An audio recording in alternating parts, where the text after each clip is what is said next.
বৃহস্পতিবার মানেই মা লক্ষ্মীর আশীর্বাদের দিন। যে ঘরে ভালোবাসা, পরিশ্রম আর শান্তি থাকে, সেই ঘরেই মা লক্ষ্মী নিজের কৃপা বর্ষণ করেন। আজকের এই সুন্দর দিনে আমার ছোট্ট সংসারের প্রতিটা সুখ, শান্তি আর সমৃদ্ধির জন্য মা লক্ষ্মীর কাছে কৃতজ্ঞ। চলুন আজকের ব্লগে আপনাদের সঙ্গে শেয়ার করব আমার সংসারে মা লক্ষ্মীর আশীর্বাদ আর তার অবদানের কিছু সুন্দর মুহূর্ত। নমস্কার, কেমন আছো সবাই? আশা করি সবাই খুব ভালো আছো, আর আমরাও বেশ ভালো আছি। আমি সুমি। আজকে আমার আরও একটি নতুন ব্লগে তোমাদের অনেক অনেক স্বাগত জানাই। এতক্ষণ ধরে তোমরা সবাই দেখছিলে আমার ঠাকুর ঘরে আজকে বৃহস্পতিবারের মা লক্ষ্মীর পুজোর জোগাড়। দেখো, সকাল থেকে উঠে সংসারের সমস্ত কাজ আমি কমপ্লিট করেছি। ছাদ থেকে সমস্ত পুজোর ফুল আমি তুলে এনে ঠাকুর ঘরে রিকাবিতে রেখেছি। তারপর ঠাকুরগুলোকে ভালো করে মুছেছি এবং প্রত্যেকে পায়ে অল্প করে ফুল দিয়ে রেখেছি। আর বেশ কিছুটা ফুল আমি বাঁচিয়ে রেখেছি, সেটা নিত্য পূজা এবং সন্ধ্যাবেলায় মা লক্ষ্মীর আরাধনায় কাজে লাগবে। সেই কারণে রান্নাঘরের সমস্ত কাজ ফেলে রেখে আগেই চলে গিয়েছিলাম ঠাকুর ঘরে।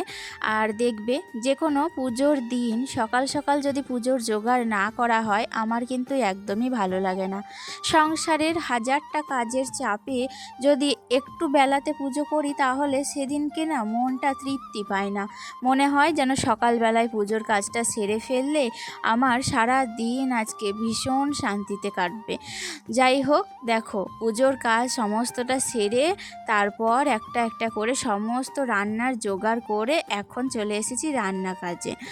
আর কালকে নাই হোক আরও যে কোনো একটা ভিডিওতে আমাকে এক দিদিভাই কমেন্ট করেছিল, সুস্মিতা ব্যানার্জি বলে। যাই হোক, তিনি কিন্তু আমার গরম মশলার রেসিপিটা জানতে চেয়েছিল। তো আমার কাছে তো এখন গরম মশলা বেশিরভাগটাই আছে, শেষ হয়নি। তাই আমি দিদিভাইকে করে না দেখাতে পারলেও আমি কিন্তু তোমাদের বলে দিচ্ছি কি করে তোমরা গরম মশলা বাড়িতে বানিয়ে নেবে।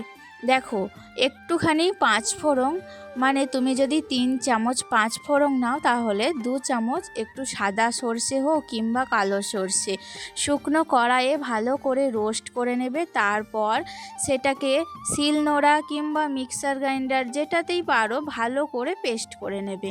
বাস, তারপরে সেটা ঠান্ডা হলে যে কোনো কৌটোতে তুমি ভরে রাখবে। এটা যে কোনো ডাল বলো, ঘুগনি বলো, তাছাড়া যে কোনো কুমড়োর তরকারি, মাছের ঝোল, মাংসর ঝোল, সব কিছুতে কিন্তু তুমি ইউজ করতে পারবে। আর এই যে গরম মশলাটা, এটা তুমি ইউজ করলে তোমার রান্নার স্বাদ কিন্তু দ্বিগুণ মাত্রায় বেড়ে যাবে। একবার ব্যবহার করে দেখো, অবশ্যই কিন্তু তোমার কাজে লাগবে। আমি জানি না তোমাকে ভালো করে বোঝাতে পারলাম কি না, কিন্তু আজকে যেহেতু বলে দিয়েছি, নেক্সট ভিডিও যেদিন আমি ওই যে মশলাটা বানাবো, তখন কিন্তু আমি স্টেপ বাই স্টেপ তোমাদের দেখিয়েও দেব।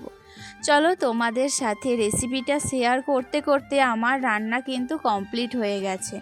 আর আমরা জানো তো, বৃহস্পতিবারটা একটু পালন করি। যেহেতু বৃহস্পতিবার গুরুবার, তাছাড়াও এই বারে মা লক্ষ্মীর আশীর্বাদ থাকে, তাই জন্য আজকে আমরা সমস্তটা নিরামিষ পালন করি। আর নিরামিষ মানেই সকালবেলায় উঠে সব বাসনপত্র ধোয়া মোছা বিভিন্ন রকম কাজ থাকে। সেই সমস্ত কাজ সেরে রান্নাবান্না নিরামিষ সমস্তটা কমপ্লিট করে এখন চলে এসেছি কলতলায়। আর কলতলায় এসে দেখো, প্রথমে কিন্তু বাসনগুলো মেজে নিচ্ছি। আর কি বলো তো, আজকে না গরমটা সকাল থেকে বেশ বুঝতে পারছিলাম। মাঝখানে একটু হাওয়া উঠেছিল, তো অন্যান্য দিন না এই হাওয়াটাও কিন্তু ছিল না। আজকে কিন্তু সেই হাওয়াটা আছে বলে একটু হলেও স্বস্তি, কারণ আজকে আমি দেখলাম তাপমাত্রা 2 ডিগ্রি কম আছে, তাই জন্য হয়তো এই হাওয়াটা আছে বা একটু স্বস্তি। আর মেঘলা মেঘলা করছে, রোদের তাপ তেমন একটা নেই।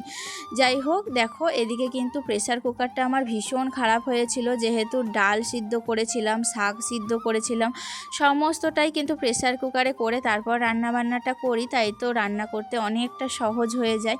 তাই জন্য প্রেসার কুকারটা একটু চেপে ভালো করে না মাজলে, সময় নিয়ে না মাজলে কিন্তু সুন্দর করে মাজা হয় না, আর বাসন দেখবে যত মাজবে তত চকচক করবে। তারপর দেখো বাসনগুলো ঝুড়িতে আমি জল ঝরাতে দিয়ে এখন চলে এসেছি বেসিনে। রান্নাবান্না করার পর তোমরা অনেকেই জানো আমি কিন্তু রোজ এই বেসিনটাকে ভালো করে পরিষ্কার করি। সাবান হোক, সার্ফ হোক, যখন যেটা হাতের কাছে পাই সেটা দিয়েই কিন্তু আমি ভালো করে এই বেসিনটা পরিষ্কার করি। আর সাদা জিনিস এমনিতেই ময়লা হয়, তাই না? তাই জন্য ভালো করে পরিষ্কার করে নেওয়াটা উচিত। আর ওদিকে রান্নাঘরটা তো মুছে নিয়েছিলাম, এখন কিন্তু বারান্দাটাও একটু মুছে নিচ্ছি, কারণ একটু জল পড়ে গিয়েছিল। তাছাড়া এখানেই রান্নাবান্নার সমস্ত জোগাড় যন্ত্র সব কিছু এখানে হয়, তাই এই জায়গাটা একটু খারাপ লাগে। তো রান্নাবান্নার করার পর এই জায়গাটা একটু ভালো করে মুছে নিলে দেখতে কিন্তু ফ্রেশ লাগে, আর বাড়িঘরটাও কিন্তু বেশ ভালো লাগে। আসলে দেখবে যেখানে পরিষ্কার পরিচ্ছন্নতা সেখানেই কিন্তু মা লক্ষ্মীর বাস। মা লক্ষ্মী কিন্তু একদমই অপরিষ্কার পছন্দ করে না। তোমরা তোমাদের বাড়িঘর যতটা পরিষ্কার পরিচ্ছন্ন করে রাখতে পারবে ততই কিন্তু তোমাদের ঘরে মা লক্ষ্মী বাস করবেন। মা লক্ষ্মীকে বলে দিতে হয় না যে কোন বাড়িটা পরিষ্কার আর কোন বাড়িটা অপরিষ্কার, তিনি কিন্তু সবটা বুঝে নিতে পারেন। তোমাদের আচার আচরণ সব কিছু লক্ষ্য করলেই তোমরা বুঝতে পারবে যে তোমাদের বাড়িতে মা লক্ষ্মী থাকছেন কিংবা থাকছেন না। যাই হোক, তারপর সমস্ত জামা কাপড়গুলো একটু রোদে উল্টিয়ে পাল্টিয়ে দিয়ে এলাম, আর যে জামাগুলো শুকিয়েছিল সেগুলোকে এখনই তুলে নিয়ে চলে এলাম। বিশ্বাস নেই, আশা করছি বৃষ্টি হবার সম্ভাবনা এখন নেই, কিন্তু কি বলো তো, যতটা কাজ আমি আগিয়ে রাখতে পারবো ততটাই কিন্তু আমার সুবিধা, তাই না? তাই জন্য সমস্ত জামা কাপড়গুলো তুলে এখন আমি ভাঁজ করে নিচ্ছি। আর আমার কিন্তু প্রচণ্ড গরম ধরেছে জানো তো, কারণ দেখবে যতটা পরিশ্রম আমরা বাড়ির গৃহিণীরা করি, বাড়ির অন্যান্য মেম্বাররা হয়তো সেটা বোঝে না, বা তারা হয়তো পরিশ্রম করে, কিন্তু আমাদের মতো এই যে সংসারে সকাল থেকে রাত অবধি দৌড়াদৌড়ির কাজগুলো কিন্তু আমরা একমাত্র গৃহিণীরাই করে থাকি। তাই জন্য অন্যান্যদের থেকে গরমটা আমাদেরই কিন্তু একটু বেশি লাগে। আর যখন আমরা একটু গরমে হাঁসফাঁস করি, বাড়ির অন্যান্য মেম্বার কিংবা অন্যান্য লোক বলে তোমাকে এত গরম লাগছে, আর কাউকে কি গরম লাগে না?